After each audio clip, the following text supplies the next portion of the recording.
from Studio B in the Communication Building at Olivet Nazarene University.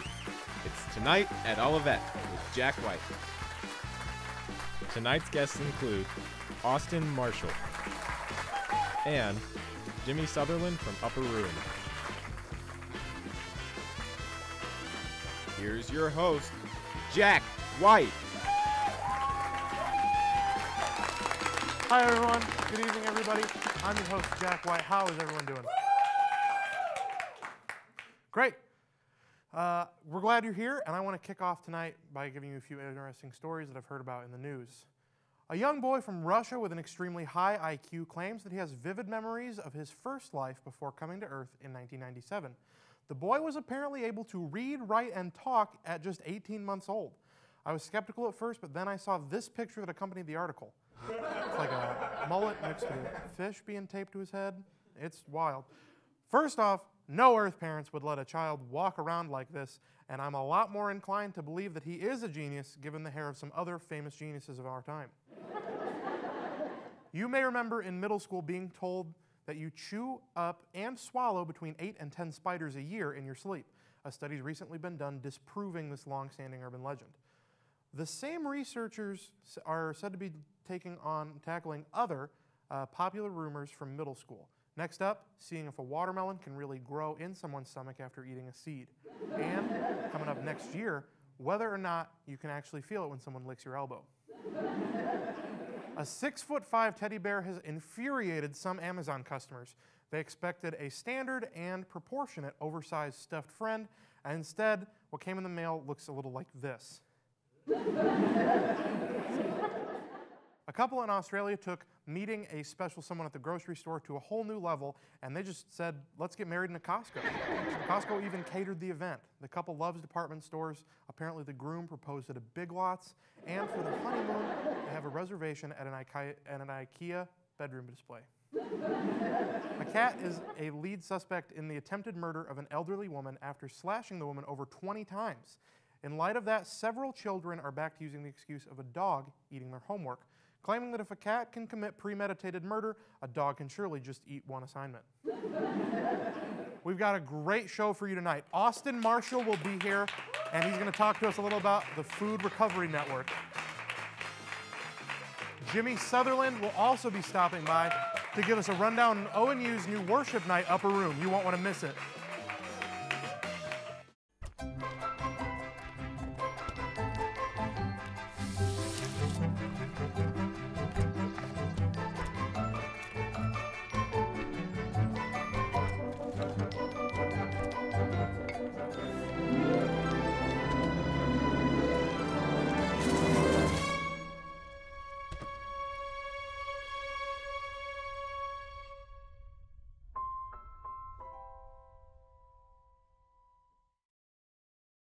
Okay, so we drowned the fire, stirred it, drowned it again, and now just feel if it's cold.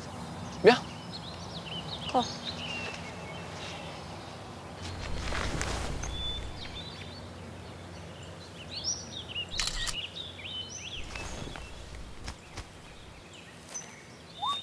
Smokey just gave me a bear hug.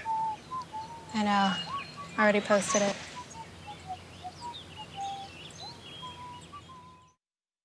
As most of us know, Thanksgiving is right around the corner. We wanted to see what the student body here at Olivet was thankful for, so we hit the campus to find out. Take a look. Well, with the Thanksgiving season in full swing, we're here with Caleb Swansky, Levi Clark, Jonathan, Anna, Eddie, Case Kerner, Dutch Boom. Levi. This Thanksgiving season, what are you most thankful for? absolutely my family. Thankful for an education, family, and my friends that kind of support me during the school years. So definitely thankful for that, having a job. A Weston Edwards fan page so I can finally express my feelings. I'm thankful for orange leaves and cold weather, and that's really about it. probably family. My sister just had a baby, so I'm thankful for small life. A break from school. Case, it's the Thanksgiving season. What are you most excited to eat this year? Green bean casserole. Either pie, pumpkin pie, or sweet potato casserole. Pick one. Sweet potato casserole. All right. Tamales. Oh, okay. So is that something your family does as opposed to like a traditional like turkey kind of thing? Yeah. Probably stuffing. Yeah? Like homemade, stovetop, what are you after? Just any kind of stuffing, really. Ooh, that's a tie between green bean casserole and homemade cranberry salad. You gotta pick one. Cranberry salad. What kind of tamales? Usually pork ones, chicken ones. I like to get festive. So not a turkey tamale? No. Is that a thing? Is that ever been made? It should be, but no, it's not. I really like my mom's Yorkshire puddings, which is a traditional English, like, starch. Yeah, it's kind of like a roll, but they're from England. They're delicious. If around the table this year you had to be one food that's going to be eaten, what would you least want to be? The turkey? Why is that? Because it's the main dish, so everyone goes for it. Cranberry sauce out of a can. Why? Because cranberry sauce is absolutely disgusting. The turkey, because it has to be in the oven for like 4 hours. Hard-boiled eggs. Why? They smell awful. Probably sweet potatoes. Why? They look like mushed up orange stuff. They just look really gross, and I would hate to look that unappealing. The turkey. Why is that? Because they cook it in an oven. See, probably the turkey, because it kind of gets ripped to shreds and everyone touches it, and that's kind of weird. I would not want to be like green bean casserole. Why? Because it's gross. Turkey. Why is that? Because they're delicious. I'm not delicious. Pudding. Why pudding? Because pudding is a weird texture. Don't want to be a weird texture. That's everyone's worst nightmare, I've heard. Those are some great things to be thankful for and some delicious foods to be looking forward to. Speaking of being thankful, I'm thankful for our first guest. He's part of the new program on campus, the Food Recovery Network. Ladies and gentlemen, Austin Marshall. How you doing? Glad you're here. Well, we're here to Thanksgiving break. Semester's almost over. How's it gone so far? Super fast, but super fun, super busy. Nice. What are you doing this weekend, this long weekend? Well, I'm going to be spending time with family and relaxing. It's also my birthday this weekend, so just celebrating that as well. Cool. Is your birthday on Thanksgiving? It actually is. I know. Wow. Isn't that crazy? That's awesome. Yeah. How old will you be? I'll be 21. 21. Great. What's your favorite Thanksgiving food? Definitely the smoked turkey. Very nice. Is that something the Marshall family does? Is that a standard? Yeah. Very good. We have to smoke it. Cool. Well, let's talk a little about the Food Recovery Network that you have been pretty involved with here on campus. We were introduced to this in chapel, but can you remind us what the Food Recovery Network is? Yeah, so the Food Recovery Network, instead of Sodexo throwing away all the food that they wouldn't otherwise use, recovers that food and then in return donates it to the Salvation Army in Kankakee. And they then can serve it to those in need hot lunch. So, yeah. How did Sodexo, because if I'm correct, this is the first year we've done that? This is the first year. How did Sodexo get involved with that? Sodexo is a new general manager here on Olivet this year, and so he helped see a process of Food Recovery Network at his old school, and so he brought the idea here and kind of brought it to spiritual life, and so we had some meetings at the beginning of the year, how it was going to be a ministry or where it was going to fall. So that all kind of took place before Holcomb first mentioned it in chapel. Very nice. So far, how's the experience been for you? For me, it's been a great experience. I've been a part of a lot of recoveries and training our leaders who are leading each recovery, and also part of the deliveries. And I'm jealous that I can't be there every time anymore because now it's in their hands. But being part of the deliveries as well, and just seeing how happy the people at the Salvation Army are that they're getting this food has been a really neat experience as well. Very nice. Do you have a lot of people helping out with the program? Yeah, so last week was kind of our first week that we started full-time recoveries, and so that was at lunch and dinner, and we had that the entire week last week, and we had fully staffed, so it was pretty successful. Is this a common thing that universities around the country do? I mean, their Food Recovery Network is its own organization, and they have 230 chapters throughout the United States. So not necessarily colleges? Not necessarily colleges, but yeah, we just became an official chapter actually last week, so you can find us on the actual Food Recovery website now too. Very cool. So if someone wanted to get involved, how would they go about doing that? It's not too late to get involved.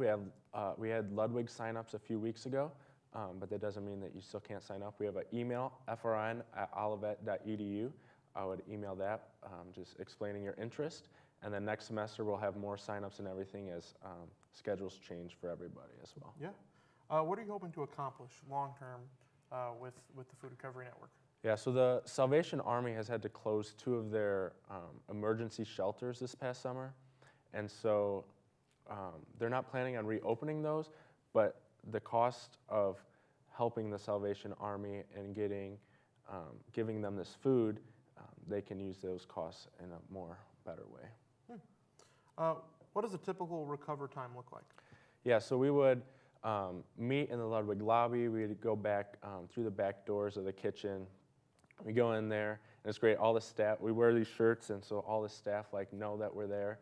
And they have a cart in the refrigerator of things that they already knew that they weren't going to throw out.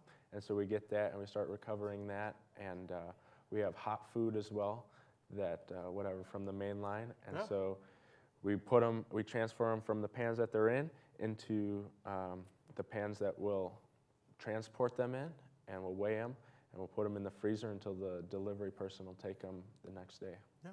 So this is our first year. Are you expecting this to follow in for many years to come? Yeah, we really we're still kind of testing the waters this semester and everything, but we really want to see this be a long-term thing and maybe partnering with different people in the community. I know Sodexo works with all the high schools in the community as well, so there's long-term effects, but we want to do it well here first before we go anywhere else. Sure. Well, you've heard it here. You can easily get involved by helping others right here on campus. That's all the time we have here with Austin Marshall. Thank you so much for being on the show. Don't go anywhere. When we come back, we'll be setting up the Thanksgiving mood for everybody.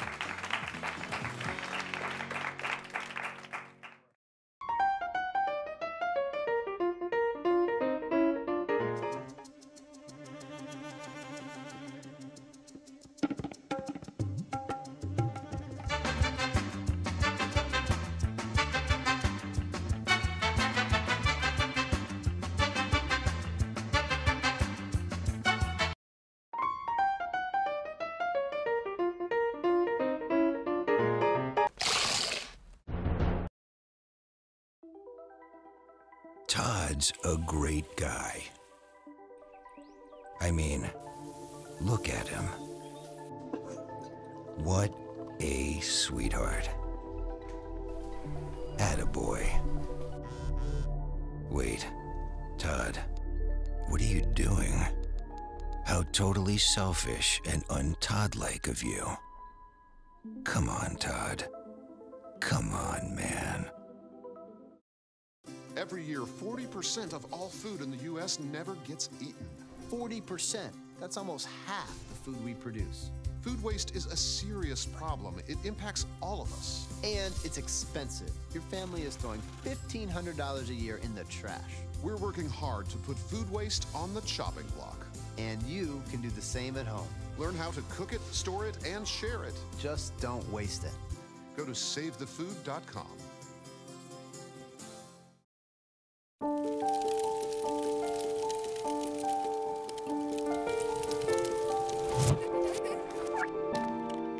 Did you know parking over tall, dry grass can spark a wildfire? Only you can prevent wildfires. Welcome back to the show. In the spirit of Thanksgiving, I thought it would be appropriate to write out some good old thank you notes.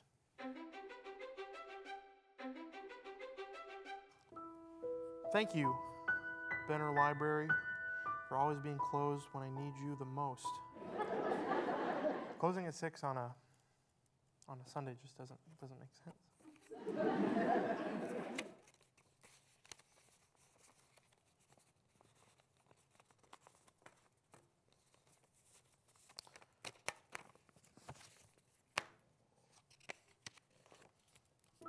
Thank you, dorm building fire alarms, for being even more sensitive than I am. I'm an Enneagram 6, so that's saying something.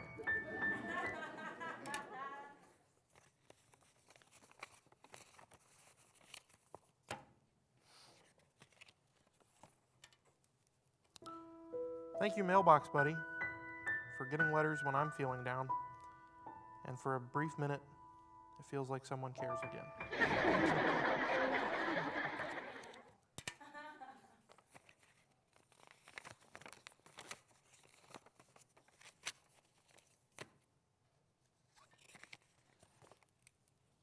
Thank you, Sodexo, for making sure students know where every bathroom on campus is located. Additionally, thank you, Ludwig, for putting a bathroom in the basement. And only in the basement.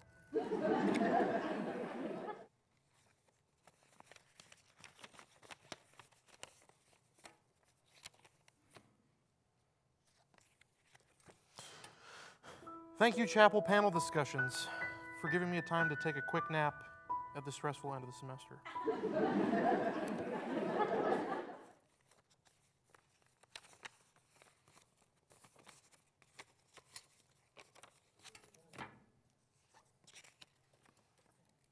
Thank you, ONU Quad, for giving the freshman guitarist a stage to pretend that he is God's gift to this campus. He's not. It's okay to learn more than one song. I don't know if you guys know that.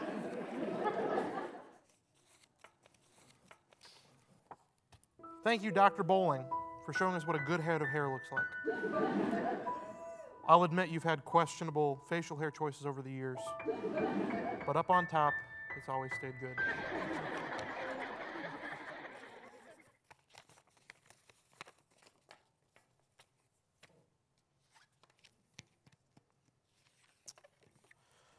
Thank you, Perry Center, for letting us know Thanksgiving is right around the corner by putting up a bunch of Christmas trees and glossing over this holiday entirely.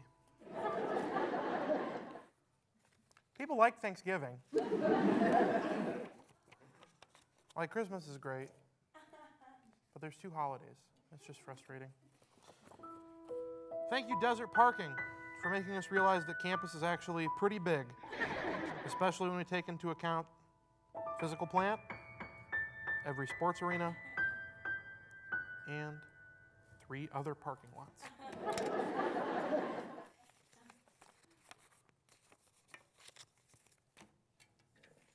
And finally, thank you, 4th floor Burke, for making sure we don't ever gain the freshman 15.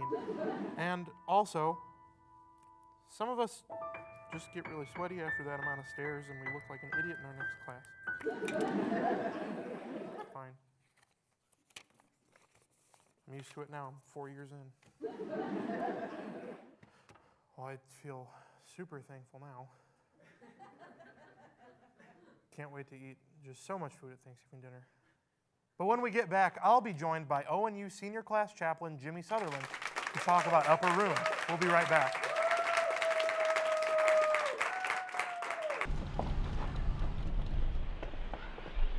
Got a quarter?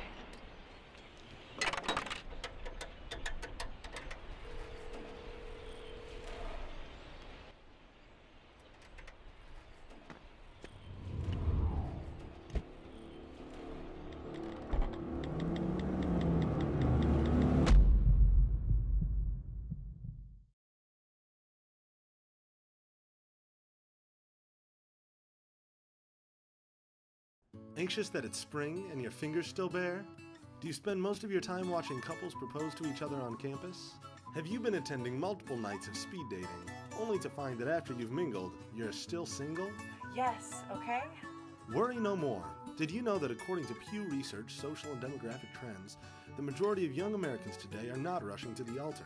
Wait. So it's okay for me not to be engaged? What's the rush? Don't make the ring a fling.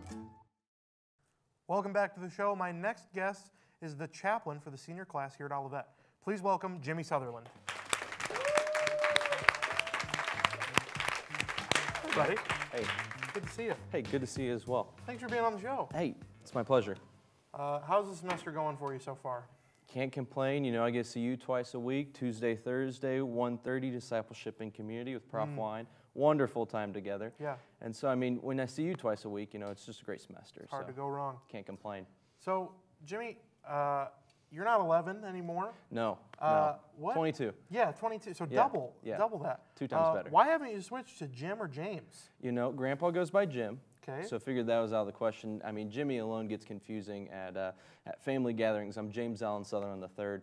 And so it gets confusing, you know. And so hopefully, once graduation takes place, get through that service, you know, James Allen Sutherland III, you know, degree, whatever, that sort of thing happens. Then it'll be like, okay, I can be called James now, earn the right, that sort of thing. Very nice. But yeah, and then you can keep calling me Jimmy though afterwards. Yeah, so no, just so I you're will. aware of that. Yeah. I want to make sure you know. Just I can't picture a good LinkedIn profile with Jimmy on it. Yeah, agreed. Yeah. It's changed already, don't worry. Okay, great. Yeah. So as the senior class chaplain, your duties are to oversee aspects of spiritual life here on campus. Correct. And one ministry that you are running or are a big part of is Upper Room. So tell us a little bit about Upper Room. Absolutely. And so the way that the Upper Room is ran is actually kind of a lead by committee. And so it ends up being not only Chad Radford, one of the executive officers of Spiritual Life, the other one that works with Austin. It ends up also being myself, as well as the junior class chaplain, Hannah Jones, sophomore class chaplain, Aaron Steele, and freshman class chaplain, Nick. And so each of us kind of help in a committee, and we take turns leading each night. And so one night we will be helping with worship, and it could be a class band leading. Other nights we're speaking. Other nights we're interviewing the different ministries that are going on campus. And so we just get a nice variety of different things happening for us. Yeah. So specifically, what's your role in Upper Room? Do you do some of the teaching? Yes, yes. So I end up. They don't want me to lead worship. You know, I did that. You know, karaoke is my best performances. It doesn't happen for worship though. Nice. And so thankfully we have very, very talented people who are a part of that, who can great with instruments, great at singing, so much better than I am. And so I get to do the teaching part, which I enjoy. I also will help by interviewing some of the different ministries that we have on campus.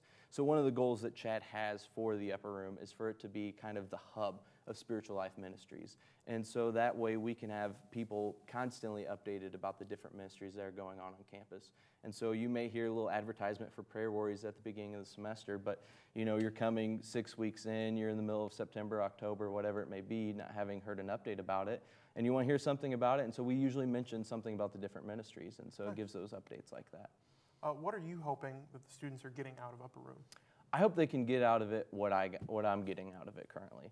And what I'm discovering with this is our timing of Monday nights, 9 p.m. when we're meeting in the warming house, is you go through the Sunday morning service and you're doing great, awesome, worshiping God, great experience, but you get through Sunday afternoon, you take that nap, okay, it's time to start prepping for the week. Sunday night, oh no, I have a lot of homework this week. Yeah. Monday morning, you have to actually wake up in time for class, Sure. which I unfortunately only do about half the time.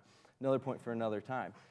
And so you have to get up for time on class. You have to go through all those things. And Monday can just be an awful experience. Sure. And to have that reminder every Monday night at 9 p.m. as we come in, as we have different bands lead us in worship, as we have different chaplains, different ministries share about how God's working in their life through their ministry, it ends up being this great reminder of the priorities of our life. That it's not about getting consumed with homework or things that are expected of us, but it's about keeping God at the center of our lives and letting the other things fall into place. And so that's what I would hope that others would get out of the Upper Room, like what I've gotten out of it. Nice. When is the next time you'll be teaching? Will it be this semester? It will actually be next semester, so we end up working it to where we do every Monday night, start a little bit after 9 p.m. is usually when we get going. You're usually welcomed with a good morning because that's how you get welcomed to church, so it's needed. And so we'll usually welcome people about 9:05 is when we get going, and we'll have a time of worship right there at the beginning. Some people just come for the worship and think requirements overrun them, or they have different group meetings, whatever it may be going on. They may have to leave in the middle of it. Some come a little bit later, and teaching's usually during the second half of it. And so I already spoke this semester once and helped with my chaplain group this semester as well. And so sometime next semester I will be speaking once again. And then what's really cool too is actually we have class bands as a part of it. Oh, and okay. so when I'm going as the senior class chaplain, there will also be a band of seniors who are leading it for worship. Cool. And so once again, not me, awful singer, but Nathan Lane comes in and will lead worship with a number of other seniors for the senior class. And so wonderful time, wonderful experience, and we'd love to have as many people there as possible. We've had a great turnout so far this semester, about 140, 150 people consistently. Not to brag, but my night, we almost broke fire code. I'm not going to say we broke fire code because who announces that they broke fire code? But We had a People with wonderful talent. turnout. We had a wonderful turnout, and God has just been with us throughout all of it. It's been incredible to see. Great, man. So 9 o'clock, you said Monday nights? Yes, Where's correct. it at? Warming House. Warming House. Yeah, so that Monday weird wooden nights? building out there. Monday night, Warming House. Every week, 9 p.m. We'll see you there. Thank you so much for coming, Jimmy. It was a pleasure to have you. Thank you, Jack. That's all for us, folks. Thank you for tuning in, and have a wonderful Thanksgiving. Good night from tonight at Olivet.